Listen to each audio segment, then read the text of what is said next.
Week 14 of college football is here, and unfortunately, it's the last weekend of the regular season. It's always a tough time, but there are still some exciting things to happen for the rest of the year. We got week 14, we have conference championships, Army-Navy, college football playoff, and bowl games. Still plenty of excitement, and we're going to dive into week 14 and look at some of these big-time games. We'll start with Navy versus Memphis. Now, this is a game that at one point was considered a potential American Conference Championship type game, and both teams have kind of taken a step back. And while Navy is still in the running for an appearance in the American Conference Championship, they do need some help. They need North Texas or Tulane to lose, and they need to beat Memphis here. That is going to be a challenge, and it's going to be an opportunity for them to, if they do get that opportunity, to win an American Conference Championship. Their offense is always going to be a challenge for whoever faces them. It's always going to be a difficult situation for any team. And Memphis at times has struggled defending this offense. So if you're looking for an advantage for Navy, that's the biggest one there. Now, Memphis is a 5.5 point favorite. They are playing at home, and that is something to pay attention to. It really depends on a couple things. If Memphis can handle this Navy offense, and also what is Blake Horvath's status? He has been dealing with some injuries week in and week out for the last few weeks, and Braxton Woodson has been the guy to take over. Braxton Woodson is an explosive runner, can be very, very good as a runner, but as a passer, you have some more questions. Blake Horvath is the experienced veteran that has been running this offense for years now, and losing him at times has made this offense look a little bit, really a lot worse. There have been exceptions, though. When you look at the last game, I think did a great job of dealing with that adversity against USF and continuing to be explosive and efficient with their running and their passing attack. Horvath has over 1,200 yards passing and 8 touchdowns. He also leads the team with 986 yards on the ground. He's been a very good player in an offense that if they do have a good quarterback that knows how to run the offense, they're dangerous. And Navy has been dangerous when he's been healthy. Now, if he's not healthy, what can Woodson do? Woodson's also a dynamic runner. 414 yards, he's averaging 9.6 yards per carry and 6 touchdowns. So he's a good threat as a runner. It's just that maybe he doesn't bring the same element as a passer to this offense. And if you're going to beat a team like Memphis, you need to be efficient with this offense. You need to be efficient with your reads, with the rushing attack, because Memphis has shown that they can struggle with this offense in the past, and that's going to be a big key in this game. How well can they run the football? Because if you can't run the football, the misdirection, the play action isn't going to work as well either. That's something that Navy relies on to be able to gash certain teams. Memphis is one of those teams. The rushing attack has been aided by Alex Texa, Eli Heidenreich, Brandon Chapman. Heidenreich leads the team with 741 yards passing. And when you're talking about Navy, there are certain things that I think that surprise you. And some of the rule changes that we've seen in the past have been part of what makes this offense so different. And when you're looking at previous seasons and previous producers, receiving yards is something that we don't really talk about a ton with Navy. And Eli Heidenreich currently is second in Navy history in receiving yards for a single season with wide receivers, and he's a running back. The last couple of years, he has been an absolute threat as a pass catcher, and Memphis has to find a way to negate that. And part of it is going to be how well they defend the run, because if they can defend the run, then the passing attack maybe isn't as potent as it used to be or as it's been this year.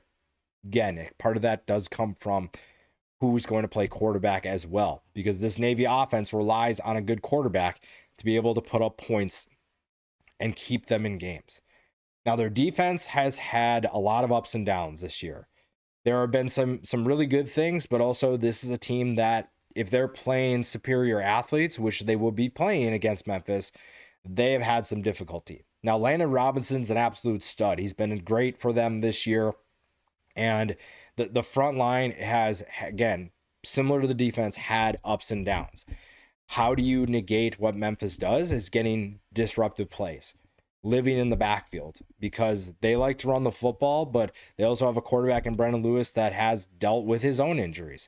So if you're forcing him to leave the pocket, put pressure on what I assume is an ankle injury, then maybe you're going to get some more successful outings as a defense. But stopping this Memphis offense isn't going to be easy. Even with Brendan Lewis dealing with his injuries, this offense continues to be a problem. Lewis has been really good for this team as well, completing nearly 72% of his passes, 13 touchdowns. The 6 interceptions isn't great, but he has thrown for over 2,300 yards, and he's been a good factor as well in the rushing attack. He's second on the team with 582 yards, leads the team with 9 rushing touchdowns. Sutton Smith and Greg Duraze have been very good in the backfield as well. 2 explosive players. Sutton Smith has broken off a number of big runs in clutch moments, and Duraze has been a factor in the passing attack as well. Now, the biggest thing that they did was bringing in Cortez Bram from the transfer portal. I've said this all year. That was one of the best additions by any team in college football. Memphis needed a go-to wide receiver, and they brought in some players in the transfer portal early in the year, but Bram wasn't given eligibility until late in the offseason. Memphis comes in and gets him, and he's their top receiver. 59 catches, 824 yards, and 7 touchdowns. Jamari Hawkins, another guy that they brought in, has been solid as well. 33 catches, 587 yards, nearly 18 yards per catch. This is a group that's very balanced and very fun to watch. And if you're Navy, you have to figure out how to slow down this explosive offense, because explosive plays are what keeps Memphis in a lot of games and what makes them so dangerous. Now, their defense also has some work to do. Facing this rushing attack from Navy isn't going to be easy. And Memphis, like I said before, has struggled in some of these games. They have not been great in certain Navy matchups, and Navy's ruined a lot of things for this Memphis team. Now, there's not an American Conference Championship on the line. The college football playoff isn't on the line. So I do trust, this seems weird, I do trust Memphis a little bit more to be more relaxed and focused on what they need to do to win this game. It seems weird to say that, but it feels like whenever things are on the table for Memphis is when they struggle with Navy the most. They have a good group of linebackers. The defensive line is super underrated, and that's the core group that's going to dictate the success of this team. When it comes to how they win this game, it's going to be slowing down that offense, whether it's Horvath or Woodson running the show. Memphis has the talent to be able to pull away from this one. They do have the superior athletes. This is not a Navy defense that can consistently shut down these types of offenses. So how they navigate that is going to be a big question and a big key for whoever wins this game. I'm leaning with Memphis. I don't really know what Blake Horvath is going to look like. If he's back to full strength, then I really like what Navy could potentially do. I think this one's going to be higher scoring than people realize. And I just think that Memphis is too good to be able to let Navy hang in this game. Again, if Brendan Lewis is good to go and ready to play, that's going to be a big difference as well. And Memphis is going to cover the 5.5 points. I like them to win. I like that they're playing at a level that is dangerous for a lot of teams to face. And I don't necessarily know if Navy has the talent or the ability to slow down this offense. So for that reason, I think that Memphis is also going to be able to play pretty well defensively. I'm going to go with Memphis to win this game. Rivalry week is great because there are so many different things that come into play for these games, and the Egg Bowl is no different. And this Egg Bowl has just as high stakes as any in the previous games that we've seen, but you also add the element of the college football playoff. You add Lane Kiffin. We'll talk about all of that. Ole Miss is 10-1, and they feel like they're a lock for the college football playoff, but Mississippi State is hoping to knock them down a few notches and also get bowl eligibility in the same time. Mississippi State has had a good year under Jeff Levy. Hasn't been the greatest? No. Do they still have deficiencies? Yes. However, it's been a good season for Mississippi State, a team that a lot of people expected to be one of the worst teams in the SEC. And while I think some people would still make that argument, they are better than people expected coming into the year. Ole Miss has been kind of on a roller coaster, and you kind of knew this was coming. Ole Miss always knew that if Lane Kiffin had success, that there was going to be conversations about whether or not he's going to be their head coach going forward. And this is something that has been going on for weeks now, and there's been plenty of frustration and drama surrounding him. Whether it's LSU, whether it's Florida, teams are trying to get him to come take over their programs. And Ole Miss is putting their hat in the ring as well. So they are looking to keep him around. And he's supposed to make a decision after this game. We'll see what happens with that. That being said, I think that there's an element of this fan base, or this part of this fan base, that's kind of over it, right? They just want to move on, and they're probably sick of the antics. And part of my question with Lane Kiffin is that if he goes somewhere else, is there a place that's going to put up with that? Are LSU and Florida going to put up with his personality? That's a big question. I think Ole Miss has embraced him and what he brings to the table, all things included. But I think they are even getting kind of sick of that. And that says something. If a school that's giving you a lot of opportunities and a lot of leash for your antics and whatnot, if they're getting sick of that, then is a new fan base going to want that? Is LSU going to put up with that after what they saw with Brian Kelly? They're very different coaches, but they're just going to want someone that's going to win. And while Lane Kiffin does that, I don't necessarily know if those fan bases are ready for someone like Lane Kiffin to be able to take over. We'll see. But I know that that's a factor in this game. It hasn't seemed to really affect Ole Miss and what they're doing on the field, but I do think that there are some concerns about that potentially affecting how they play. I mean, you look at the 10-point win over Florida. Yes, you could make an argument that there were things that affected Ole Miss in that game, and Lane Kiffin's off-field stuff is probably a part of that. So how are you going to handle that when it's in game? There are probably players that are kind of over it, and they're wondering what's still going to be in it for them. The playoff is still on the line, and I think some people are forgetting about that. I think that this is a team that still very much has everything in front of them, and they can make a run in the playoff. They're a very good football team, but the distractions are going to cost them if they don't get them in control. And honestly, at this point, I feel like if Lane Kiffin was going to stay, he would have announced it already. I know they're going to say something after the Egg Bowl.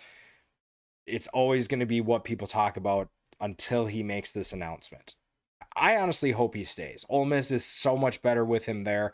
He's brought them to a great place, and they're a consistent contender, in my opinion, for the college football playoff.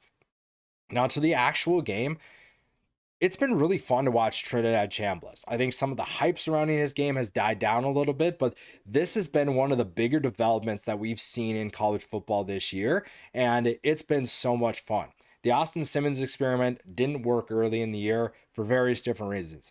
You bring in Trinidad Chambliss from a Division II school in Ferris State, who, by the way, is the top seed in Division II still. So that tells you where that program's at. But Trinidad Chambliss has done a great job of running this offense. There were questions about this team at the quarterback position, at running back, at wide receiver. The fact that this offense has had the success it's experienced goes a lot to Lane Kiffin, but also Chambliss deserves a lot of credit as well. There were questions about his abilities going from D2 to the SEC, and all he's done this year is exceed those expectations. Completing 65% of his passes, over 2,600 yards, 14 touchdowns to just 3 interceptions. He has done a great job of taking care of the football. He's also been a factor as a runner, 444 yards and 6 touchdowns. That's opened up this offense tremendously. Now, you brought in Kewan Lacey from the transfer portal as well, and you knew that the talent was there. It was just a question of production and execution. He has exceeded those expectations as well. 231 carries, 1,136 yards, and 19 touchdowns. He's been an absolute machine for Ole Miss, and he's been very fun to watch in this Lane Kiffin offense.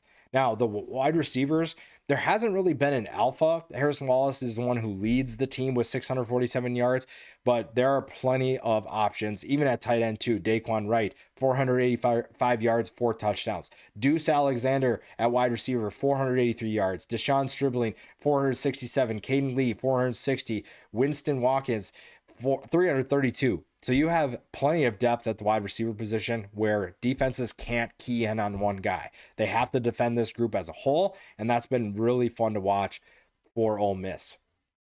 When it comes to what Mississippi State can do, disruptive plays are going to be the biggest thing. And also not getting caught up too much in the emotion. This is going to be an emotional game.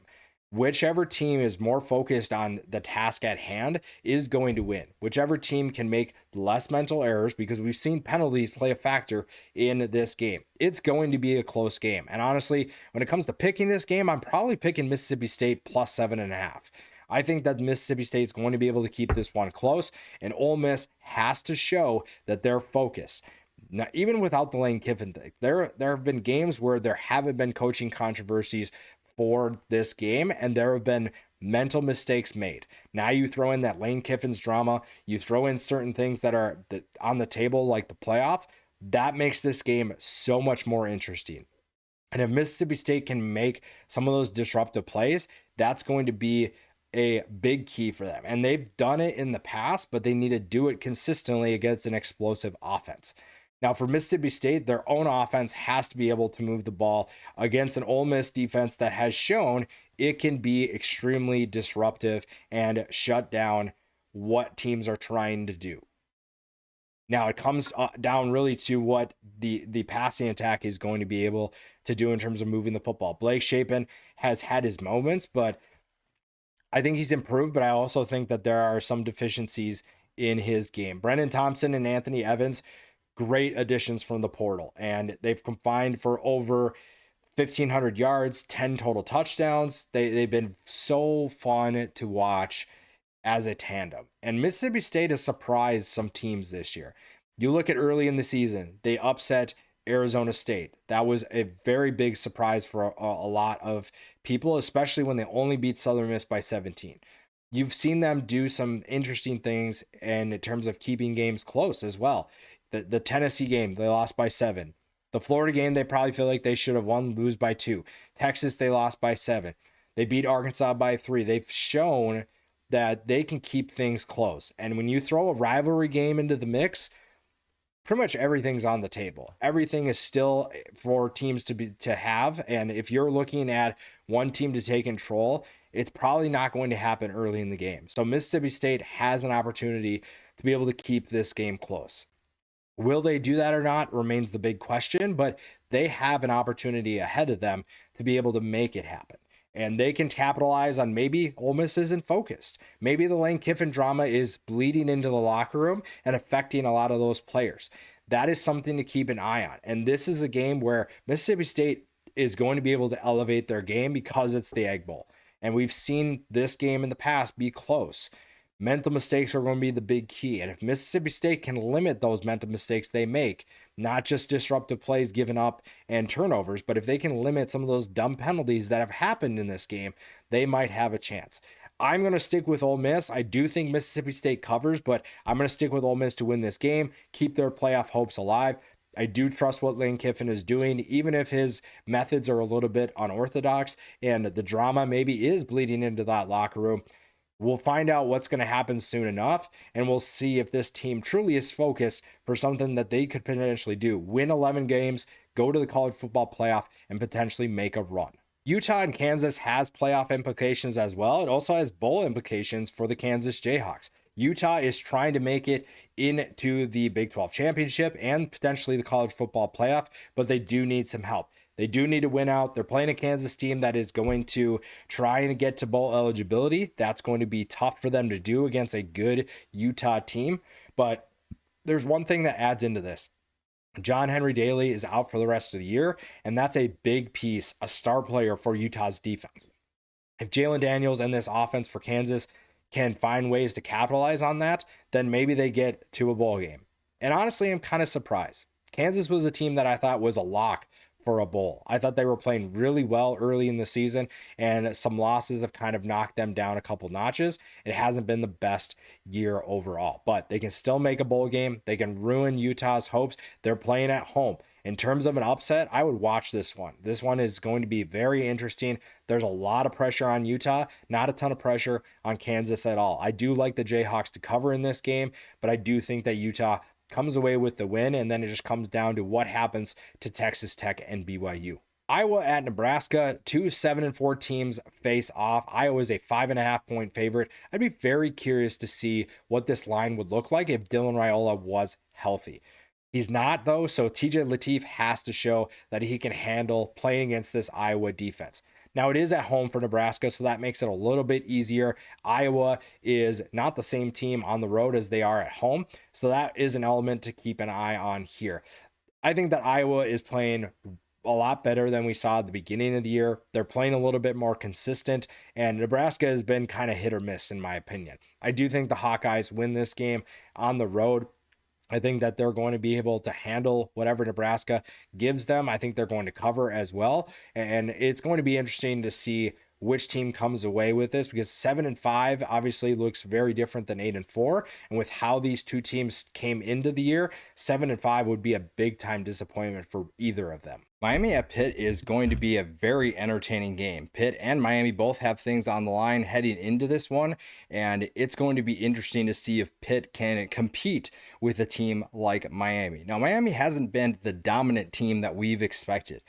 We've expected this team to be a playoff contender, and while they're still technically in the race, they could have helped themselves a lot more. They could have been a much better team in 2025, and they just haven't dominated the competition like we expected. Carson Beck looked good early in the season, but has kind of fallen off in the rest of the year. We haven't seen the confidence in him. We've seen it at times. And last week, we kind of saw another example of this Miami team being able to jump out to an early lead, and then it just is those lapses in intensity. They just don't put teams away like they should, especially a team like Virginia Tech. Now, I will give them, Virginia Tech is playing with a lot more confidence, a lot more energy, but to be able to hang with a team like Miami should require them to be a much better team. Miami is way too talented to be able to hang with or let Virginia Tech hang around. And Mario Cristobal has to figure something out, because he's going to be on his way out if they continue playing like this. You cannot have the teams that he had the last 2 years and not make the playoff either season. That's what makes this game so important. Yes, they do need some help, but they have to win in convincing fashion. And I don't know if that's even going to be enough. They are trying to do something that is very difficult because they put themselves in that position. It's very frustrating if you're a Miami Hurricanes fan, but if you're Pitt, you're not going to apologize. And this is a game where Pitt is kind of sneaky. Pitt is a team that I think can run up on you and surprise you a little bit. Georgia Tech found out the hard way last weekend. And Pitt is a team that is, I think, kind of all over the place at times, but that's what happens when you have a young quarterback, but you also have a defense that can be extremely disruptive. Not a lot of people are talking about this Pitt defense. They have extremely good, talented players and players that are going to be disruptive. Players that are going to make plays like we saw last week. They had a pick six in a key moment, and while Georgia Tech still tried to make a comeback, it was helpful in their win. Pitt is a team that you kind of overlooked, and I think that people overlooked them, and they are just continuing to exceed those expectations. Now, beating Miami is going to require Mason Heinzel to play at a high level, and a higher level than we've seen from him this year. Kid's playing with a ton of confidence. It's been fun to watch. This offense, I think, has the ability to put up points, but they also are going to have to worry about what does their offensive line do against this defense of Miami. Because while the offense has struggled, this defense continues to be a solid group. This defense is a problem, especially the defensive line. How do you block guys like Ruben Bain? Ruben Bain doesn't have maybe the stats that you would expect from him this year, but that doesn't mean he hasn't made an impact. If you watch the film, it's clear that he is an absolute monster. And that's probably the best player on defense that Pitt will face all year. He's that good. And this is a Miami defense that can make life miserable for the Panthers if they're not careful. And this is a Pitt team that has struggled already this season. It's not like they have been consistent the entire year. And part of the reason why you made a change is because at quarterback is because you've been struggling. You made the quarterback change. Mason Heinzel clearly is the answer. And now you're hoping that they have an extra gear they can hit. And again, if you take advantage of those lapses in intensity for Miami, Pitt has a chance to be able to hang around in this one longer than a lot of people expect. And if they're able to capitalize on that lapse in intensity, create some turnovers in those moments, and get points on the board when Miami's not taking them seriously, then maybe you have a chance. For Miami, you have to treat it as, this is the same in the last 3 weeks. Treat it as business as usual. dominate this game, and then give yourself the best chance to potentially be in the playoff, because it's clear that the committee likes what they've seen. Now, the latest rankings haven't come out yet, so we'll see what the committee actually does think of this team, but they have to make a statement. They have to play better, because last week is not, it might have been the nail in the coffin, but they still won the game. They still have an opportunity, and they are still alive. It's not a great chance, but they still have a chance. We will see what that means for Miami. We will see what that means for this team in terms of their postseason hopes. But either way, even if they do make the playoff, Mario Cristobal has to do better, plain and simple. If you're a Miami fan, I don't think that this is an acceptable way to perform this year. Yes, you lost quite a bit of talent from last year, but this is a team that had enough talent to make a run at the playoff. And even if they do, the fact that you're waiting until the last minute to get into the playoff says that there are some issues that have to be addressed. And I don't know what he's going to do in the offseason, but I know that there are multiple positions that they are going to have to replace, and there are key players that are going to be missed. How do you replenish that talent? How do you find it in the transfer portal? Because that's going to be a big question. But winning this game, Miami has to win big. If it's a close game, I don't think that's going to help them enough. Pitt's going to feel very good if they're in this game in the fourth quarter, even in the third quarter. If they have a chance, they're within striking distance or have a lead, Pitt is going to feel very confident. And we saw last week what happens when they are in and leading a game. They are confident in what they can do. They are very capable of pulling off an upset. But this is going to be another level they have to hit. They play at home. Do they have that gear in them? That is a big question that I have. If they do have that gear, then Pitt is going to be very fun to watch. It'll be fun to see if they can get off to a strong start, create some turnovers early on. Honestly, play loose, play with confidence, because you do have things to lose, but in how people view this game, you almost don't have things to lose. Most people expect Miami to win this game and win it probably by a larger margin. They're 6.5 point favorites, which speaks to Pitt's success, but I think a lot of people are going to pick Miami to win this game comfortably. But again, how do you take advantage of those lapses in intensity where Miami kind of takes their foot off the gas? Pitt has to find the turnovers, has to find the points. That's going to be how they win this game, is creating those turnovers with a defense that is sneaky good. I don't think that anybody's really talking about how good this Pitt defense can be. And Miami is going to find out the hard way if they don't take them seriously. In terms of winning this game, I still think Miami wins. It's going to take a special performance from Pitt to be able to win this game, and I don't necessarily know if they have that in them. We will find out, but it's going to be interesting. Miami is a solid team. There's still the playoff on the table, even though it's a small chance, and I think that Miami is going to take advantage of that. I just don't know if Pitt has the talent. If they can put things together, they have a chance, but if they're going on talent alone, it's going to be Miami that comes away with the win. While Georgia at Georgia Tech doesn't carry the same weight that it did maybe a couple weeks ago, this is still a big time game. And Georgia Tech's no longer in the running for the ACC championship, but this is going to be a tough game for Georgia to win. Georgia Tech is a good football team, and they're 9-2. There's a reason why they've won 9 games. And Haynes King is a big part of that. But beating Georgia is always going to be a tough game.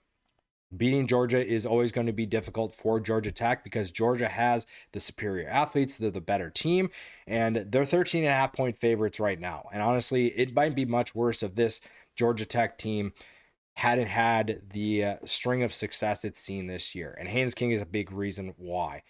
But the simplest way I can put this is how Haynes King plays dictates the outcome, because it's going to be tough. Even if he plays well, this is going to be a tough game for Georgia Tech to win. This is not a game that I think a lot of people would pick Georgia Tech confidently. Because Haynes King is so good, it gives them a chance. But because of how Georgia is and what they bring to the table, even a good performance from Haynes King doesn't guarantee that they're going to be in this game. Georgia is the more complete team. They're the more put together team. And there's not a ton that they have to really worry about. A loss doesn't necessarily knock them out of the college football playoff, but it is something to keep an eye on. It's something that you could look at as going into the playoff. How confident are the Georgia Bulldogs? That's going to be something to keep an eye on. They could technically play for the SEC championship, but I don't see that necessarily happening. So I think they're just focused on getting that week off and then be able to focus in the next couple weeks for that playoff appearance. Now, when it comes to Georgia Tech, you got to find ways to be balanced and multiple. And I think they've done a good job of that for the most part. I thought that Buster Faulkner's done a great job of using his scheme to throw defenses off. Even though Haynes King's been a heavy part of this offense, they've dressed things up to make it look like other players could potentially be involved in a play just to run QB draw, QB counter, read option, RPOs, all of those different things. I like what Buster Faulkner is doing, and it's a reason why he's going to be a head coach candidate somewhere. Haynes King has taken an absolute beating this year. He's taken so many hits, and I'm surprised he's been as healthy as he has. The fact that he's played 10 games speaks to his competitiveness, his ability to recover, and how he takes this game seriously. But it also shows that he loves this game. I'm not saying nobody else does, but Haynes King makes it very obvious that he loves playing football, and his production has been incredible for this offense. Over 2,500 yards, 12 touchdowns, and just 4 picks, 883 yards on the ground with 15 touchdowns. He at times has been the guy that's carried this team, put the team on his back, and he's been a big reason why this team is 9-2. Arguably the biggest reason why they're 9-2. That being said, if you're looking to take one guy away, it's very obvious that Haynes King is who Georgia is going to try to get out of rhythm, and they're going to get hits on him plenty. How Buster Faulkner is able to scheme things up against that Kirby Smart, Glenn Schumann defense will determine a lot about this outcome and how successful Georgia Tech can actually be. Now, this is going to be an interesting game, regardless, because I think Georgia Tech has an interesting skill set in Haynes King, and also this Brent Key team plays hard. They play with a tenacity and an intensity that you're not going to see a ton. And this is a game that, when you look at last year, nobody expected that game to be close. Just like I don't think a lot of people expect this year to be close. Georgia Tech took Georgia to overtime. It came up short, but they surprised a lot of people. I think this Georgia Tech team is very capable of doing the same thing. If Georgia is looking past them to the playoff, if they won't be, because Kirby's done a great job of getting them focused on the task at hand. But if they're looking ahead, if they're not as intense about this game because there's not as much on the line for Georgia Tech, the Yellow Jackets are going to be able to surprise them a little bit. And that's going to be something to pay attention to. How well can they play early? And how well can they disrupt Gunnar Stockton? Gunnar Stockton is playing really well as of late. He's done a great job of playing within his means. He's done a great job of going with what Mike Bobo is giving him and just running the offense and the play that's been assigned.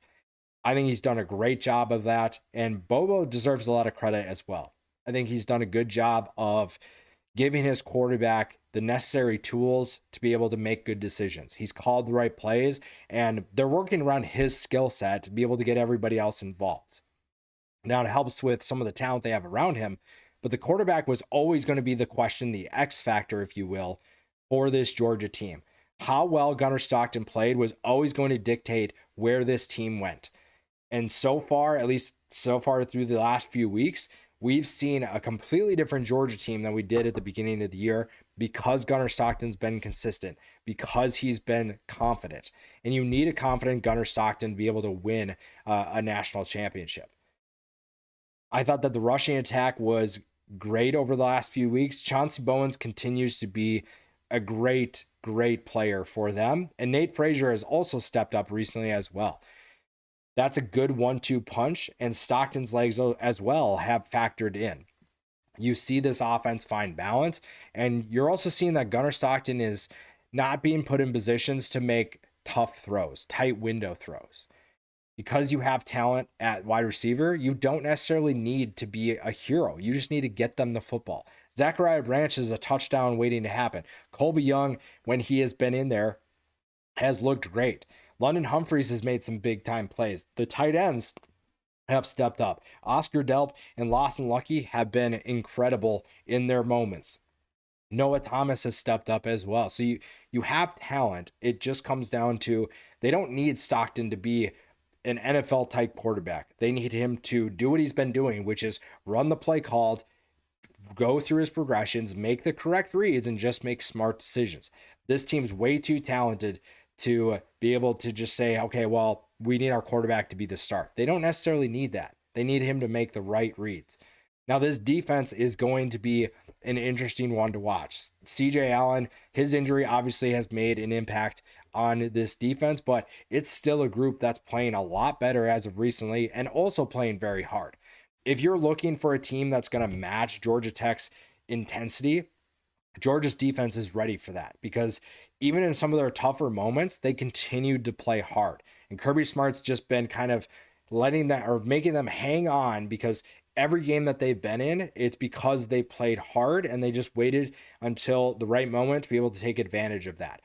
This is a team that's very tough to beat, because even though this isn't the most, they're talented, the most experienced team, they are still in games because they have taken a new identity. This isn't your Georgia team of the past where they've just dominated everybody. This is a Georgia team that has gone back to the fundamentals of, we are going to play with an intensity, we are going to play with a ton of effort, and in the end, that's going to give us good things. It's given them more opportunities. They are not the Georgia teams that we've seen in the past, but this new identity is going to help them potentially win. Now, when it comes to picking this game, I think that Georgia is going to win. I think Georgia is going to cover. Even if Haynes King is successful, we've seen that Georgia Tech still struggles. And Georgia is just a much better team. They have a foundation that I think is hard to break if you're Georgia Tech, and Georgia knows what happened last year. They're not going to let that happen again, and Kirby Smart is going to get them motivated to come out and kick Georgia Tech in the teeth and be able to take this one by storm, take this one by force, and just win comfortably, where they don't have to worry about Georgia Tech potentially pulling off an upset. San Diego State at New Mexico. This is a game that I don't think anybody had picked as a potential Mountain West championship type game, or one with those types of implications. San Diego State is a 1.5 point favorite. They're 9-2. Sean Lewis has done a great job of helping the Aztecs win. New Mexico and Jason Eck have been the surprise of the Mountain West. The fact that they're 8-3 speaks to the work that he's done. Bronco Mendenhall did a lot of good things last year. He also depleted the roster when he left for Utah State. Eck took over, identified the right talent, and made right decisions to be able to get this team to 8-3. Now, they're at home. That's been a different team that we've seen for New Mexico. San Diego State has had its struggles on the road as well, but they're still a very good team. I am going to pick the Aztecs. I am going to pick them to cover, but I think this one's still going to be close. New Mexico is a tough team to beat, and San Diego State is trying to keep their Mountain West playoff or their title hopes alive. The playoffs not in the conversation anymore, but they can still they're at first place in the Mountain West. They can get into the title game. New Mexico is going to give them a hard time, but the Aztecs do win. Temple at North Texas. North Texas controls their destiny right now. Win, and they're in the title game, and then win that game, and they're in the playoff. Temple is looking to get to a bowl game in Casey Keeler's first season, and if there's a team that can put a wrinkle into the American race, it's the Temple Owls. They've had their struggles. They're 19.5 point underdogs, but that's a team that can definitely put a wrinkle in things and make life difficult for North Texas. The problem is that North Texas offense has been absolutely unstoppable as of recently, and they've been a very fun team to watch so far this year. I do trust the Mean Green to get the job done. I think this one is going to be a comfortable win. I don't think Temple has enough firepower to be able to keep it close, and the Mean Green head to the American Conference title, where they'll host the championship game. Boise State at Utah State. Boise State is still in the running for the Mountain West title. They do need to win this one for that to happen. Utah State is 6-5 in Bronco Mendenhall's first season, and that's been a team that has elevated their game. Boise State has not looked great since Maddox Matson's went down. So this is definitely a game that Utah State can potentially win. I'm actually going to go with the upset here. Utah State is plus 3.5. I like what Bronco Mendenhall can do. They're playing at home, and they're going to ruin Boise State's Mountain West title hopes. As if Texas A&M-Texas wasn't a big enough matchup, you add playoff into the conversation, you add the SEC championship in the conversation, and that makes this game even more exciting. While the Longhorns aren't necessarily in that conversation, they are looking to pull off an upset they're not in the SEC championship conversation, but the playoff technically is still alive. They do need a lot of help, but this is a team that is more than happy to ruin things for Texas A&M, who's undefeated. The Aggies have been an incredible team this year. Mike Elko deserves a ton of respect for what he's done with this program. I think people had concerns about Mike Elko when he took over for Jimbo Fisher, but also they had concerns more necessarily about the program than him. I think that he was a good coach that knew what he was doing, but even this seemed a little surprising. There weren't a ton of people that were expecting this team to be undefeated at this point, and they weren't expecting the players that have stepped up to do what they did. Marcel Reed is one of those guys. I think when you came into this year, Marcel Reed was someone that you expected to have a solid season, maybe not elite, especially not as a passer. He's completing nearly 62% of his passes, over 2,700 yards, 25 touchdowns to 8 interceptions. He's second on a team with 395 yards and 6 touchdowns rushing. So while he's not necessarily a Heisman winner, he's still having a good year. And as a passer, they needed him to have a good year. And the passing attack was the biggest question we had about this offense. We knew that the rushing attack was going to be good. We knew the offensive line was good. The running back room was deep. The wide receivers and the quarterback were the biggest questions. Now, Reed was the proven commodity of those two positions, but you wondered what he could potentially do as a passer. So you have to give Colin Klein a ton of credit for what he's done to be able to give Marcel Reed more confidence and call the right plays to put him in successful positions. You also have to give the wide receivers a lot of credit as well. Casey Concepcion, Mario Craver have been phenomenal. And this is a passing attack that has taken leaps and bounds because of them. You didn't necessarily know what you were going to get, and they have elevated their play. You've also had guys like Ashton Bethel Roman step up and be explosive as well. He's averaging nearly 25 yards per catch. So when it comes to this team, the biggest reason why they've had success is because their passing attack has taken their game to another level. You've seen guys that were question marks turn into proven assets and be able to produce at a high level. Same thing can be said about the defense. The defense had questions. The defensive line had a lot of questions. You lost 3 NFL draft picks. And I think the one thing we saw with that is that it felt like those NFL draft picks did not live up to the hype. They did not meet expectations. So there was a small minority of thinkers that thought, hey, maybe this group is actually going to be better. They're not going to rely on NFL talent. They're going to rely on guys that are hungry to prove they can be successful. Cassius Howell is one of those guys. And all he's done this year has been a menace to everybody he faces. He doesn't necessarily always get the sack or the tackle for loss, but he is a disruptive force that has been a nightmare to block. 26 tackles, 13 tackles for loss, 11 and a half sacks. This front 6, front 7 for Texas A&M has been an absolute blast to watch. They've been so much fun. They're playing with the tenacity. They're playing with an energy that we frankly didn't see last year. They are playing like their hair is on fire and that they have chips on their shoulders. The secondary has also kind of echoed that. Des Ricks has been really fun to watch. Will Lee has been, I think, very good as well. That's a secondary that is going to fly around the field. And when it comes to Texas, whose passing attack has shown signs of life recently, the best way to disrupt him is to get to Arch Manning and be able to slow down that offense. This is a defense that can definitely do that. Now, when it comes to Texas, Texas has been playing very well in certain games as of recently. The Georgia game obviously is the exception. But last week against Arkansas, they were explosive. The problem is that their defense struggled.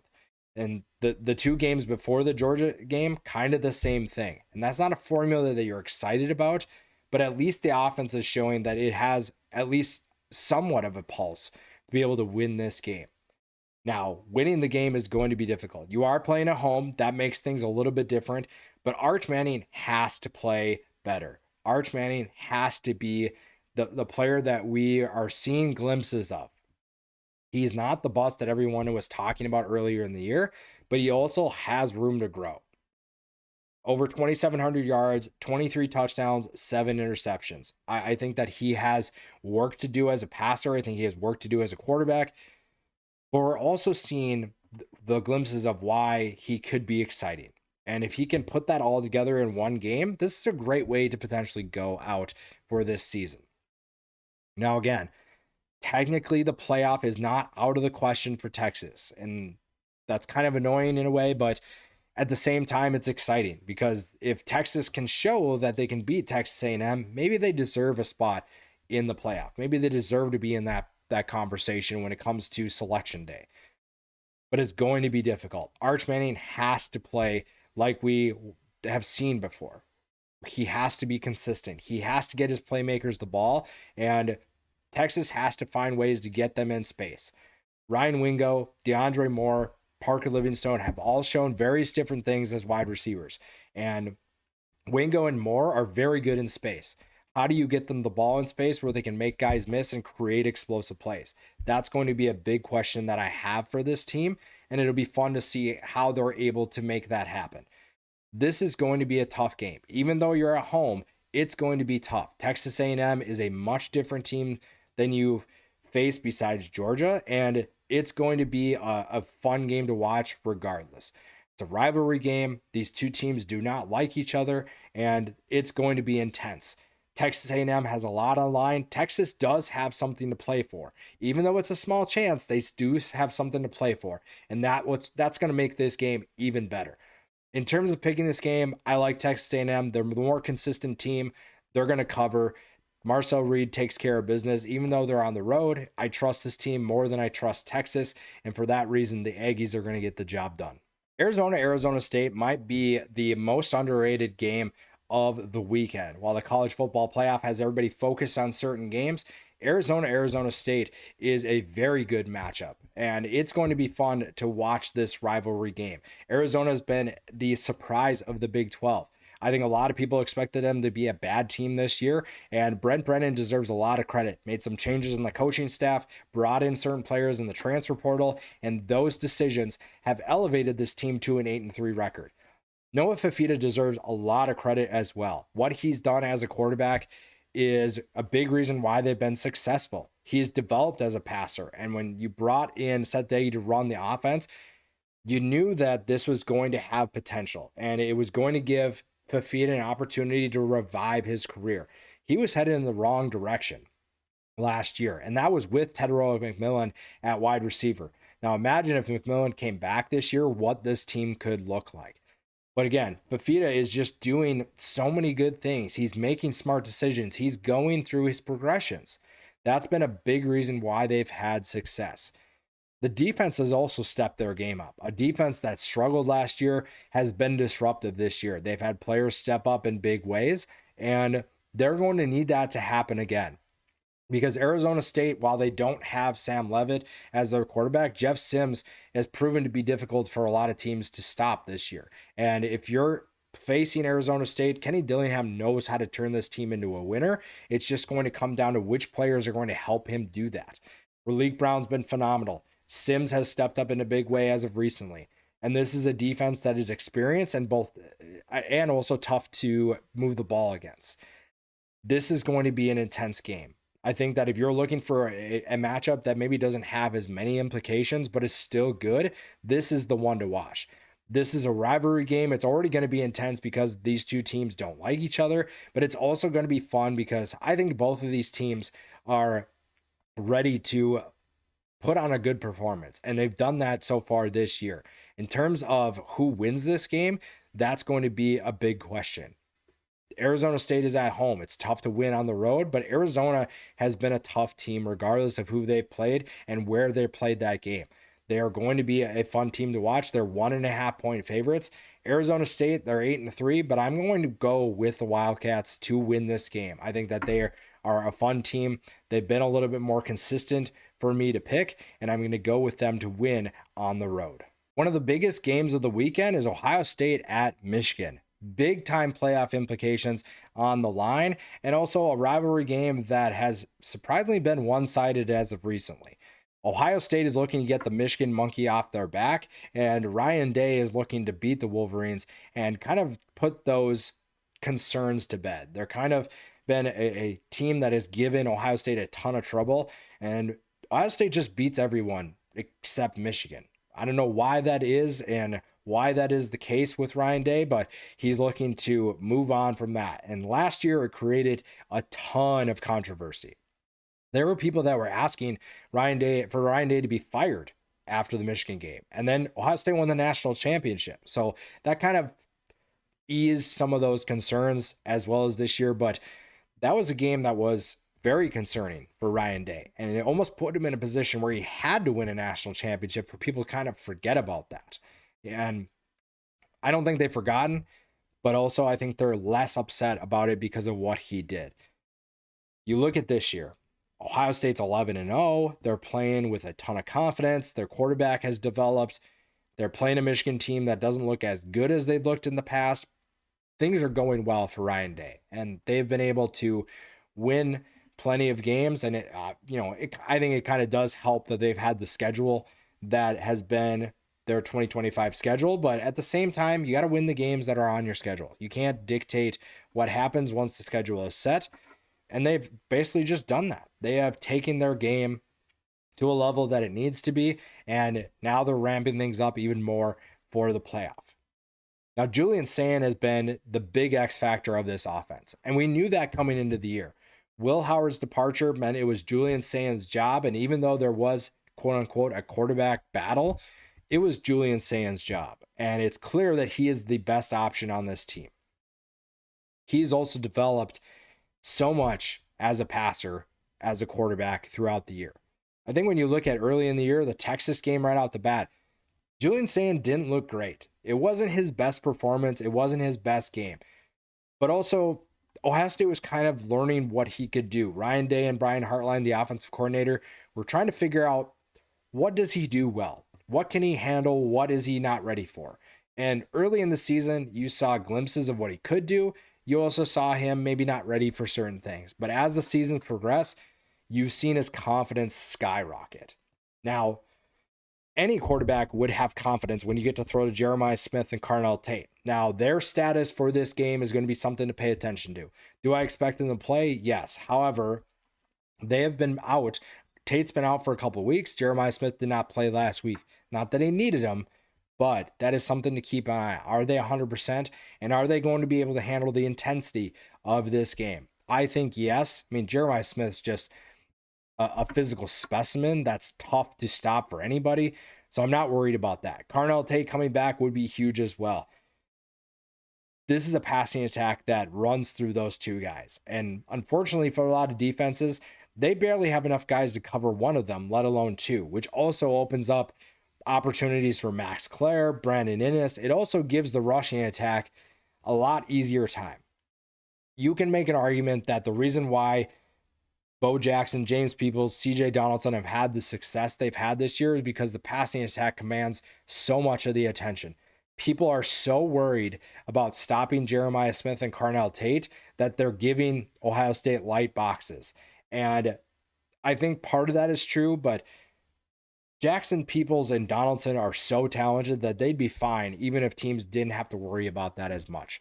This has been such a good offense and such a fun offense to watch that I don't have a ton of concerns even facing Michigan. Now, the defense has been a different story in a way, but also similar. We had questions about Ohio State's defense coming into this year. We had concerns about what this defense could do. The front line was going to be a big question. The talent that they lost left some big time vacancies. But I think there were people who believed in this group and thought that this group could be just as good, if not better. And while everybody is looking at Arvell Reese and gushing over him as an NFL draft prospect, guys like Caden Curry, Caden McDonald have stepped up in a big way. Caden Curry leads the team with 13.5 tackles for loss and 9 sacks. He is someone that has elevated his game probably the most of anybody on this defense. there weren't a ton of people talking about Caden Curry coming into the year. We were talking about Sonny Styles, Arvell Reese, Caleb Downs, and while those guys have played really well, it's been the defensive line that I think has stepped their game up the most to be able to help this defense. Now, the linebacker group, Sonny Styles and Arvell Reese, have been tremendous. They've been so good for this defense. Caleb Downs has been good as well. So this defense has lived up to the hype. They've lived up to expectations, and it's a big reason why Michigan is going to have some potential issues. Bryce Underwood is going to have to figure out how to stay poised in the pocket against a really good team. He's done that so far this year. And if there's one thing that he can take from his previous experience to now is the Oklahoma game. Oklahoma's defense is about as close to the Ohio State defense as he was going to get. And he did a great job of staying poised, making the right decisions, and making plays. Now, it wasn't his best performance, but it wasn't because he was scared or worried or rattled. That is going to be a huge thing that he can bring to this game because the intensity is going to be high. Ohio State is going to try and rattle him as much as possible, and how he handles that pressure is going to dictate the outcome. Now, he's going to be without Justice Haynes, which really hurts. I think that affects this offense a lot, and we've seen that. Jordan Marshall's also been dealing with an injury, so that doesn't help either. Bryce Underwood is under a lot of pressure, and a nice thing for him is that Andrew Marsh has stepped up in a big way. 641 yards and 3 touchdowns. Donovan McCulley has shown flashes at times as well. So they need those two guys to play even better than they're already playing. They need Bryce Underwood to honestly take a step. I think he has a bright future, but I also think that they need him to take a step if they're going to win this game. The biggest question, though, I think, outside of Bryce Underwood is this defense. What are they going to do to slow down this offense? Stopping Jeremiah Smith and Carnell Tate is not something that anybody's really been able to do besides Texas. So how do they take elements from that Texas game and utilize it in their game plan? That's going to be a big question. The defensive backfield is in for a long day, regardless of how much success they have. If they find a way to slow down Smith and Tate, they're still going to have a long day because those guys are first-round picks, because those guys are so talented. It does not matter if you're successful or struggling. It's going to take an all-out effort from this secondary to be able to slow them down. Now, how can this group be helped? Disruptive plays. Guys like Derek Moore have been disruptive. Jayshon Barham, we've seen them be disruptive and ruin things for opposing offenses. And if there's a group that you can attack that is a weakness of this Ohio State team, it's the offensive line. And if Michigan is going to pull off this upset, they need to dominate the line of scrimmage. They need to dominate and make sure that Julian Sayin is not comfortable.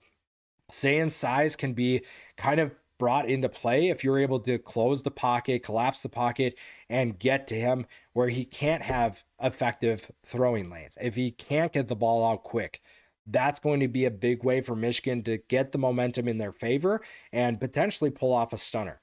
This is going to be a fun game. The past obviously doesn't affect this game, but it does bring storylines into this. And if Michigan is able to pull off a stunner here, it's going to be something we talk about for a while because this Michigan team, I think, has some concerns, but they're also 9-2. I think people kind of forget about that a little bit. Bryce Underwood has to play well. The defense has to find a way to slow down this Ohio State offense.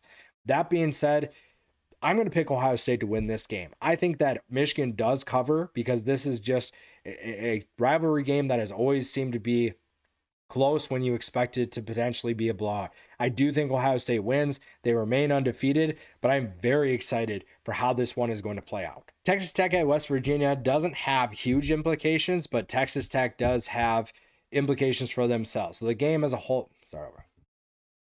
Texas Tech versus West Virginia doesn't have huge implications for both sides, but Texas Tech still has a lot on the line. I do trust Texas Tech to win this game, and they do need to win it. They have to win it to go 11-1, make the Big 12 championship, and also keep their playoff hopes alive. I don't have a ton of concerns about them doing it, but there are things on the line. Playing at West Virginia is a challenge, and Rich Rodriguez's team is much better than their 4-7 record indicates. They just have to play their best game. How do they move the ball against this Texas Tech defense? How does their defense slow down Texas Tech's offense? I think a big thing I want to see is how quickly does Texas Tech start? Can they get off to a fast start? Can they put West Virginia away early? They're 21-point favorites. If they start out strong, I trust that they're going to cover. They're going to win this game, and it's not necessarily going to be a statement, but it's going to be a good win that they can use for momentum for the Big 12 championship. Houston's Big 12 Houston's Big 12 title hopes may be gone, but they are still looking to have a 9-3 season against a Baylor team that just said that Dave Aranda is going to be their coach in 2026. So there's a lot of pressure off of the Baylor Bears. I'm very curious to see how they play in this game. The Bears are 1.5-point favorites, and last week was not a great performance on either side of the ball. Houston is a team that has shown some really good things, but they've also shown that they can struggle against other teams as well. Baylor is a team that can put up points in a hurry. And if Houston can't slow them down, then Baylor is going to win. I actually am going to pick the Bears to win. Bowl hopes are still on the line for them. And an 8-4 season is still good for Houston. Just might be a little bit disappointing. I do need to see Connor Wingman play more consistently. If this defense for Houston can turn over the ball and Sawyer Robertson more, they're going to be in position to win this game. It's all about who dictates the pace, and I trust that Baylor has a little bit more firepower than Houston maybe can handle. Kentucky at Louisville. Kentucky is trying to make a bowl game, and that could potentially be easier with the injuries that are hurting the Louisville Cardinals. Miller Moss' status is going to be in question.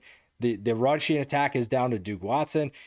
The wide receivers just took a big hit with Chris Bell being out this weekend. So in terms of this game, right now, Louisville is 3.5-point favorites. That might have changed since I've recorded this and whenever this gets posted. I like how Kentucky is playing. I trust them to win this game. I'm going to pick the Wildcats to win, to go to 6-6. I think that that's going to be a very intense game to watch, but I think the Wildcats are going to be able to win. Louisville's just taking a lot of hits that aren't helping them. Clemson at South Carolina. South Carolina is a 2.5-point favorite as a 4-7 team facing a 6-5 Clemson team. And Clemson is going to have to do some identity searching after this year. A 6-6 or 7-5 season is not acceptable for Dabo Swinney, and this is going to be a tough game to win.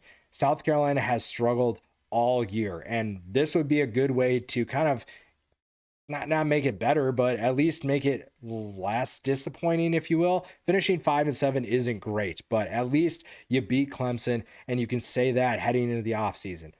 This is going to be a huge offseason for Shane Beamer. He's coming back next year. He needs his team to play well in this game because it's going to be something that he can build his current roster as well as people that he wants to bring in for what they're going to do going forward. He also needs to figure out what this team's coaching staff is going to look for. I'd be surprised if he doesn't make more changes in the offseason. He's already made a couple so far this year. That's something he has to address. But in terms of this game, it'll be fun to see what Lenora Sellers can do against Clemson. Last year, he had a big game against the Clemson Tigers, and I think that he could potentially do that again.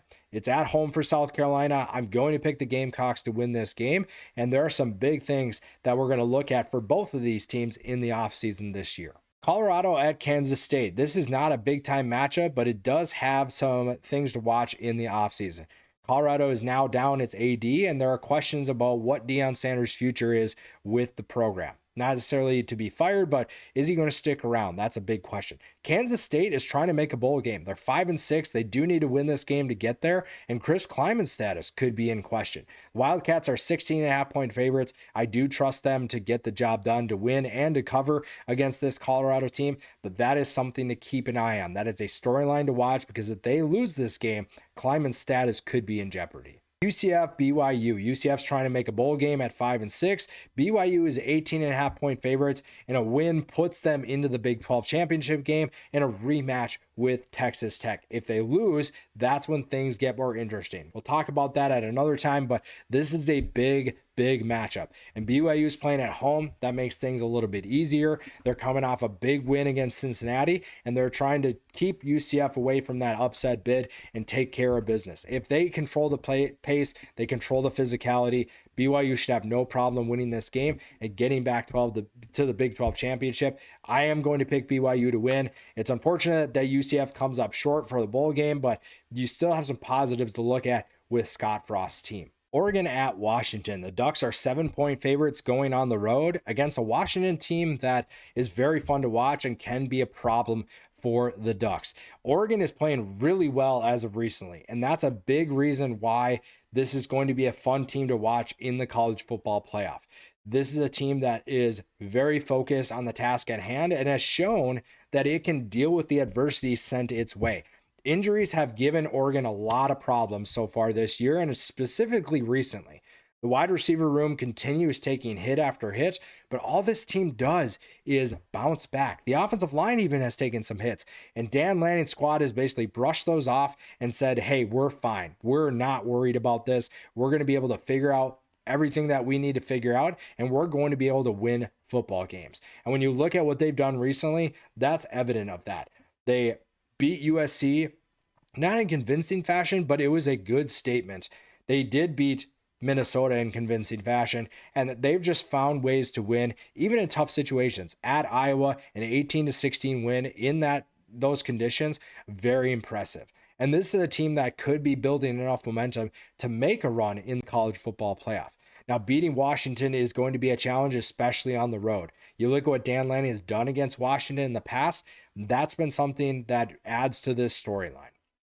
Now, Dante Moore is going to play a big role, and Dante Moore has been about as poised as you could ask from any quarterback in college football. He's been put in a lot of tough situations, and all he's done is deliver. And I think one of the biggest things with Dante Moore is we came into this year with high expectations for him. We knew he was talented. We knew his history. We knew what he could potentially do. The biggest question we had for him was, what does he do when the moment's big, and what does he do in big games? And I think that he's done a great job of bouncing back from a tough start to his career. His experience at UCLA put him in those same positions, but he struggled. And part of it was on him, but part of it was also on the team that he had. This was not a good team in UCLA that I think gave him a lot of anxiety in the pocket and a lot of concerns about how to be able to run that offense. Comes to Oregon, gets to work with Will Stein, and it's clear that this team has put him in successful positions to make plays. Over 2,400 yards, 23 touchdowns, 6 interceptions, and also that goes with the rotating the rotating group of wide receivers, the different players that have stepped up week in and week out. It feels like every week Oregon has someone else stepping up in a big way, which says two things. One, it speaks to the recruiting, it speaks to the talent development, but also it speaks to the injuries that they've sustained. You've seen a number of guys go down with injuries. Evan Stewart has yet to play a game, and he has been someone that I think if they had Evan Stewart, that would be a huge addition to this offense, but they're fine without him. You lost to Corey Moore in the last couple of weeks. Kenyon Sadiq has dealt with injuries, but someone else has stepped up, whether that's Malik Benson, Jeremiah McClellan, Gary Bryant Jr., who has stepped up, but also is dealing with injuries himself. They have had a group that is competitive and they play for each other. It's very obvious. When one guy goes down, another guy steps up. And getting Sadiq back has been huge. It's clear that his talent level is very much utilized and needed in this offense. But also, Will Stein has done a great job of adapting his play calls to the personnel available. I love what Will Stein has done with the tight end position. I love that he's been using multiple tight end sets because his wide receivers aren't as deep. He's had to use the personnel that he's been given, and he's a perfect example for his team of, I'm dealing with adversity, and this is what I'm doing with it. I'm dealing with a shortage in wide receivers, but we're still moving the ball. We're still throwing the football. We're not going to give up because we don't have our top guys. And I think his team, his offense, has responded to that. Now, it does help when you have a three-headed monster at running back. That also helps. And an offensive line that has dominated their competition. Noah Whittington, Jordan Davison, and De'Aaron Hill Jr. are a fun trio to watch. Whittington leads the team with 727 yards and 6 touchdowns. Davison, 511 yards, leads the team with 13 touchdowns. And De'Aaron Hill, 452 yards and 4 touchdowns. Davison has the lowest yards per carry at 6.5. Hill has 8.5, Whittington 7.7. So it's not just that they're running the football, they're running the football efficiently and explosively. That has helped a passing attack that, again, is dealing with injuries, but also the rushing attack is doing its part. This defense also deserves a lot of credit for playing how they've played. When you look at some of the teams they've been able to handle, for the most part, they have taken care of business. Obviously, there have been games that have raised some concerns, but this isn't a team that you have big time concerns with. The USC team that they faced was the best passing attack that they've seen all year.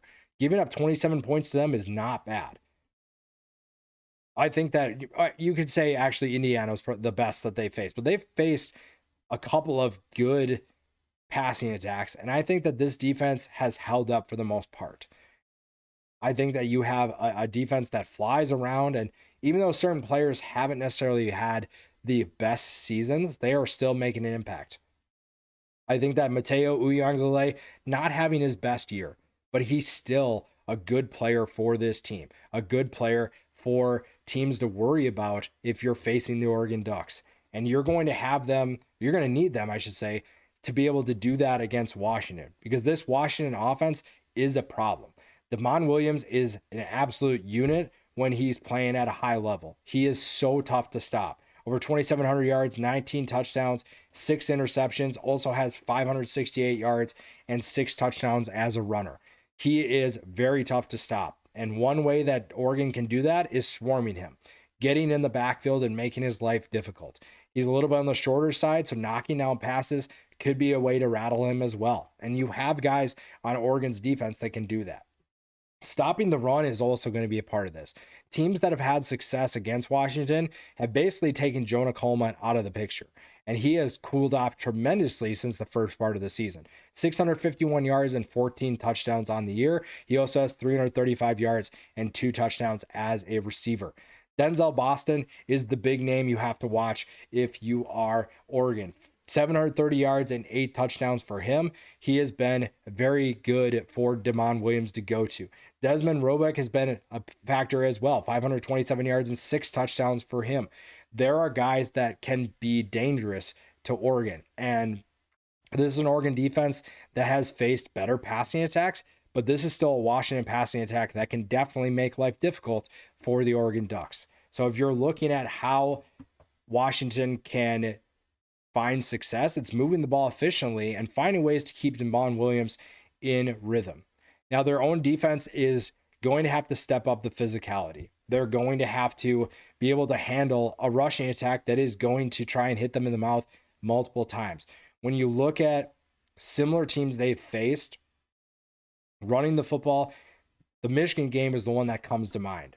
When you look at what happened against Michigan, the type of team that Michigan was going to be against this Washington team, that's kind of what they need to fix. That's kind of what they need to combat, is how do they go against the rushing attack in Oregon, a physical team in Oregon that is going to try to win that battle and basically force Washington to quit.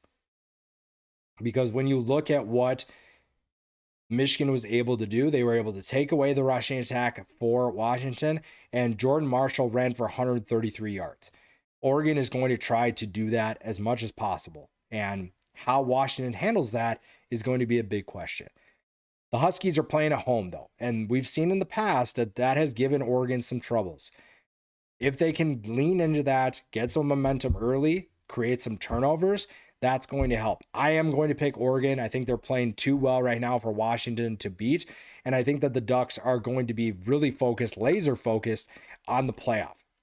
They are going to be focused on making a run and redeeming themselves from a disappointing performance last year. So they're going to win this game. I don't have concerns about their performance in this one. LSU at Oklahoma. Oklahoma is looking to get into the college football playoff, and they have one final test ahead of them.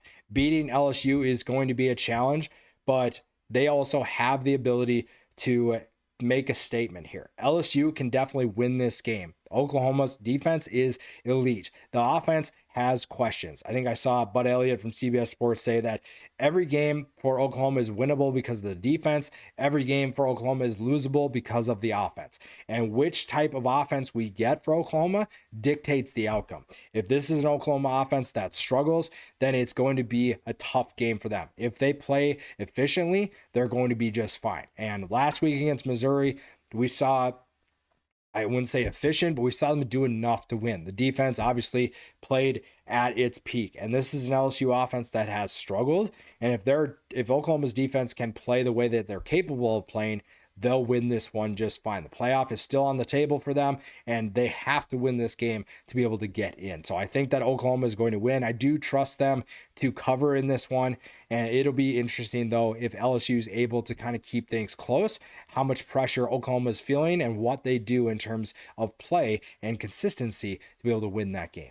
Vanderbilt at Tennessee. Vanderbilt is looking to get into the college football playoff and go 10-2 in the regular season, which would be a tremendous accomplishment for Clark Lee and this team. Tennessee, not really in the playoff conversation, but they would like nothing more than to give Vanderbilt another loss.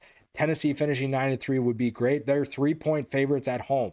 This really comes down to the Vanderbilt defense being able to slow down this Tennessee offense. If Tennessee can get those explosive plays, they're just fine. If Vanderbilt keeps the pace where they want it and their defense creates explosive plays and is able to be disruptive, then they'll be able to win. I actually am going to pick Vanderbilt. It feels like this is, in a way, a team of destiny. It'll be fun to watch them if they do make the playoff. 10-2 is a great season for Clark Lee. I'm going with the Commodores to cover and win this game. Missouri at Arkansas. Missouri is looking to finish the year 8-4, but they're playing an Arkansas team whose record is misleading. And this sounds really weird to say, but Arkansas might be the best 2-9 team that we've seen in a long, long time. This is a team that is horrendous on defense, but their offense is a reason why they're always in games. Which team is going to show up is going to be the big question. If they're able to move the ball against the Missouri defense, they'll have a chance. That being said, I'm going with Missouri. Arkansas is just kind of on their last game here. This has been a tough season for them.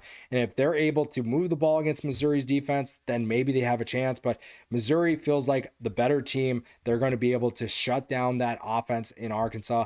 And I think that the Tigers are going to be able to take care of business and cover the spread as well. Wisconsin at Minnesota, the battle for the axe. And this is a team in Wisconsin that's playing better as of recently. And Minnesota is kind of headed in the wrong direction.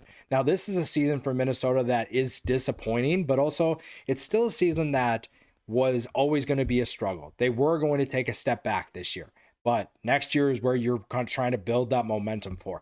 If Minnesota can win this game, go to 7-5, you feel confident about what they can do a bowl game, finish 8-5 again. That's really where you feel good about this. Now, last week's loss to Northwestern was very disappointing. If you're PJ Fleck, plain and simple, you have to do better.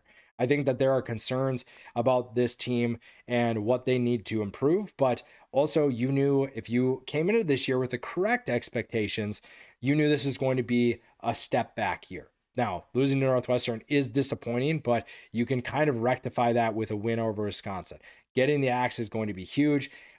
What PJ Fleck basically says that he was told that all he needed to do, but beating this Wisconsin team is all of a sudden a little bit more difficult. Yes, they are 4-7, but they've played better as of recently in the last couple of weeks. I am going to pick Minnesota to win. I'm going to pick them to cover. I think Drake Lindsey is playing with a ton of confidence. He looked very good against Northwestern. He looks like he is going to be a fun player to watch in this Minnesota offense for the next couple of years. He has a great frame, has the confidence, has the arm talent, and I think the Gophers are going to be able to handle this one without any problems. Cincinnati at TCU. Cincinnati and TCU are both 7-4, and both of them are coming off of disappointing losses in the last couple of weeks. Cincinnati had a chance to potentially beat BYU, but mental mistakes and poor decisions really cost them. And that's really what's going to play a role in this one as well. TCU found a way to beat Houston last week, but had also a disappointing loss against BYU 2 games ago. So Both teams are looking to finish the year strong, get to 8-4. The other one being at 7-5 would feel like a disappointment. So this is a big game. TCU being at home, I trust that they're going to be able to win this game. 3.5, I think, is a line I'd stay away from, but I would say that TCU has the potential to win this game by quite a bit. If they can create explosive plays, then they're going to be just fine. Cincinnati, though, is looking to bounce back. I think this one could be one of the more entertaining games of the weekend. Troy at Southern Miss. The Sun Belt championship game is on the line when these two play. The winner gets in. Southern Miss at one point looked like a lock. Troy has been the surprise of the Sun Belt, and this is going to be a fun game to watch. Southern Miss has been so much better under Charles Huff this year in year one, and Jarrett Parker deserves a lot of credit for what he's done with Troy. This is going to be a fun game. I'm going with Southern Miss to win this one. I really like what Charles Huff is doing. I trust that team is going to be able to win, and they're going to get a chance to pull off an upset against James Madison in the Sun Belt Championship. Speaking of those Dukes, they play Coastal Carolina, who is 6-5. James Madison is a 21.5 point favorite and is 10-1. Technically, their playoff hopes are still alive, but they're very, very small. So they need a big time win here. I think that might be too little too late. The win over Washington State, while it was a solid win, they didn't win by enough, honestly, for the playoff committee, I think, to put them in over some of these other teams that they're competing with. Beating Coastal Carolina will give them a chance, and it'll be fun to see how they compete in this game as well as the Sun Belt title game. I'm picking James Madison. I'm picking them to cover even though they're on the road. We'll see what happens for them in the next couple weeks, but this is still a very good football team that should be proud of what they've done this year. UCLA, USC. These two teams are polar opposites of each other, and UCLA, I think, has played better ever since they fired Deshaun Foster. USC is looking a lot better than I think people realize as well. USC is a 21 point favorite. They're coming off the loss to Oregon. We'll see what this team does in terms of effort. I think that Lincoln Riley has to refocus his team. The playoff is not in the conversation anymore for USC, but they can still win a big game. UCLA is trying to keep this one close. I'm going to pick the Trojans to win. I'm also going to pick them to cover. They're just way too talented. Even though UCLA's had some good moments, the Trojans are just too tough of a team to beat. Virginia Tech at Virginia. It feels like Virginia Tech has some newfound life after the last couple weeks. Hiring James Franklin has the fan base excited. The team seems to be playing a little bit better, and now they get an opportunity to ruin Virginia's ACC title hopes as well as their playoff hopes too. Virginia is a 10.5 point favorite at home, and this is going to be a fun one. I'm actually going to pick Virginia Tech to cover here. I think Virginia does win this game. I trust them a little bit more, but I think it's going to be closer, and it's going to be an absolute battle. Rivalry weekend is so much fun. I think games are typically closer than you expect, and this is another one that's going to fit into that category. The Iron Bowl is always entertaining. It's always exciting and always one that we look forward to. And this year, it feels like that is even more the case. While there aren't as big of implications on the line for both teams, there's still something on the line for each side. Auburn's trying to make a bowl game. Alabama's trying to make it into the SEC championship and the college football playoff. They're going on the road to Auburn, face an Auburn team that is, I think, ready to turn a page and get back to where they need to be. Hiring the right coach is going to be a big part of that. Keeping the right talent is going to be a big part of that. But this is a team that I think sees the future and what it could be. Last week, you saw Deuce Knight play phenomenally. Now, when you're playing the level of competition that you're playing, it's kind of easy to do that. You're playing Mercer. Now, Mercer is a good FCS team, but Auburn should have done what they did. And you give credit to Deuce Knight and what he's able to do. It was a fun performance for him and gives fans excitement about the future of this potential offense. It also gives you the hope that maybe Deuce Knight's performance will keep certain players like a Cam Coleman around. That's going to be something for the offseason to discuss, but it's still something to discuss. Auburn has to play better than they've played in the past. When you look at some of the games that they've lost, it's been because the offense hasn't shown life. Now, it's a small sample size, but the last 2 weeks, they put up 107 points. The last two games, I should say. They played 3 weeks ago. Vanderbilt and Mercer. Maybe not the biggest sample size that you want, but when you look at what this team has done before that, 3 points to Kentucky. They put up 33 against a bad Arkansas defense, 17 against Missouri, 10 against Georgia, 10 against Texas A&M, 17 against Oklahoma. If anything, even if you don't win this game, you got to at least show that you can put up points against a good Alabama defense. That is something that you have to build towards the future, and also show either the guys on your roster or even guys that you're trying to bring in via the portal. This is an offense that can put up points. We have the right pieces in place. It was just the coaching staff that was maybe holding them back, or at least the head coach in Hugh Freeze. This is going to be tough. You need to get your wide receivers involved. Cam Coleman has to be a part of this. The passing attack has to be efficient. Continue running the football like they've done all year, but you have to be able to throw the football more efficiently. The defense has been doing its part, and I trust that they're going to play with the intensity that we've seen from them all year. It's Alabama. They're going to bring it. Guys like Xavier Atkins have been great.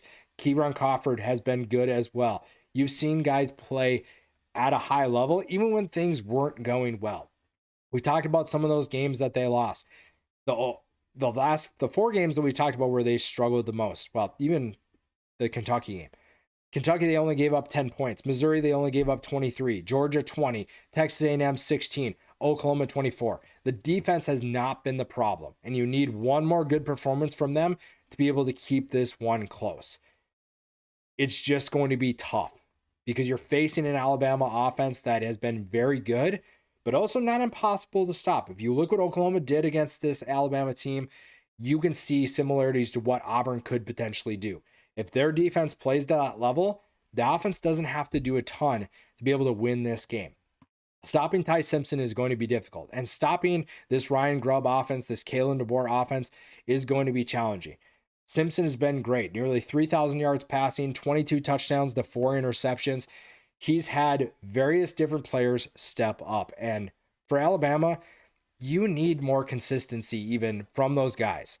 Jeremy Bernard has been the model of consistency for this team. Isaiah Horton's been kind of on and off. Ryan Williams has been, honestly, I'll say it. I think Ryan Williams has been a disappointment this year.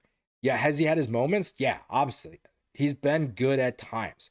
But overall, with the hype that he had coming into this season, this has been a disappointing year for him and for Alabama. They need him to play much better, because if you're going to make a run at the college football playoff, they need Ty Simpson to play like we've seen him play. They need this passing attack to be able to play well, because this is a team that has not had a good rushing attack. Part of that's on the running backs, but also this offensive line, I think, has not been the best in terms of giving this rushing attack a chance. So while the passing attack has been good, I think it's also had its concerns. And you're going against an Auburn team that has shut down opposing offenses in the past. And if you're not moving the football efficiently through the air, we've seen that Alabama can't really do it on the ground. So that's going to be a big concern and something that keeps Auburn in the upset discussion in this one. Now, the nice thing for Alabama is that its defense has also played really well. I thought that this defense has been exceeding expectations and in a position to give Alabama plenty of opportunities to win. You obviously saw it 2 games ago against Oklahoma, where the defense did what it could. Offense did not necessarily do enough. This is a defense that has given them a chance to win even when they're struggling. And I'm very curious to see how they shut down an Auburn offense that has found new life as of recently. That is something to keep an eye on, because we've seen this Alabama defense be disruptive and show flashes of greatness. We've also seen them struggle at times, and Auburn is playing with a newfound confidence, and they have talent that maybe this team hasn't seen before. When you look at the wide receivers that they've faced, I don't think that we've seen a group of wide receivers like Auburn's. And that's something to say, because the stats don't really indicate an elite group, but this might be the best wide receiver group that Alabama's faced all year. That is going to be something that they have to figure out. How do they solve that problem? How do they create problems for Auburn's passing attack? Doesn't matter who's playing quarterback for Auburn. This is a group that is going to dictate the outcome by how disruptive they can be. If they can slow things down, if they can keep Cam Coleman from making big-time plays, Auburn's offense won't have a chance. In terms of picking this game, I'm going to pick Alabama. I just think that there are plenty of ways that Auburn can potentially, one, cover, but also win this game. This is going to be an intense Iron Bowl. It's going to be a fun Iron Bowl, and I'm very excited to see what both sides can do. Bowl games online for Auburn, playoff and SEC championship are online for Alabama. This is going to be fun. It's going to be intense, and it'll be interesting to see which team comes out on top and what that means for them going forward. Charlotte at Tulane. Tulane's a 28.5-point favorite, and they are looking to get into the American Conference Championship and the college football playoff. I'm going to pick Tulane to win this game. I don't have concerns about Charlotte pulling off an upset. We just haven't seen it from Tim Albin's group. John Summerall knows his team has to play better. This is an opportunity for them to send a message, and next week is another opportunity for them to send a message to whoever they face in the college football playoff. It won't be easy next week, but they have to start here. Beating Charlotte and beating Charlotte early is going to be a big key, and if they can do that, you feel more confident about what they could potentially do in the American Conference Championship game. SMU at Cal. SMU has control of its destiny, control of where it goes, and the ACC championship is still on the table. They can return to the ACC championship, and honestly, I have concerns about whoever they face. I think SMU is playing with a ton of confidence. They are playing good football, and they are on a roll. They can make a run to the ACC championship. They can run to the playoff, and it'll be fun to see how they handle Cal, who just fired Justin Wilcox. It's going to be fun to see how SMU plays. They're 10.5-point favorites. Cal, though, is kind of a little bit of a wild card. How do they play after their coach just got fired? Is this team motivated to play for Nick Rolovich or not? SMU is playing really well. Kevin Jennings is playing very good football if you're not paying attention to him, and this offense is a problem. The defense is super underrated for SMU, and I'm picking the Mustangs to win and to cover, even though they're going across the country, well, not even across the country, going to the West Coast to be able to face this Cal team. I trust the Mustangs, and I'm picking them to win. Notre Dame at Stanford. Notre Dame's final test to go to 10-2 and their last data point on their resume. This is a team that is still in the playoff contention because the committee likes what they see, and this is the last opportunity for them to win. Stanford's playing a lot better, though, than people expected. The fact that they're 4-7 speaks to what they were able to do. They had a big win against Cal last week, but beating Notre Dame, a team that just dropped 70 on Syracuse, is going to be a challenge. Notre Dame has to win big, I think, for them to build confidence in team or people that are watching them. If they want to win the college football playoff, they have to take their game to another level. They're 32.5-point favorites. Winning another game by 35 plus is a great way to do that. I think they are going to do that. I think that they're going to make a statement, and it'll be interesting to see where they end up in the playoff.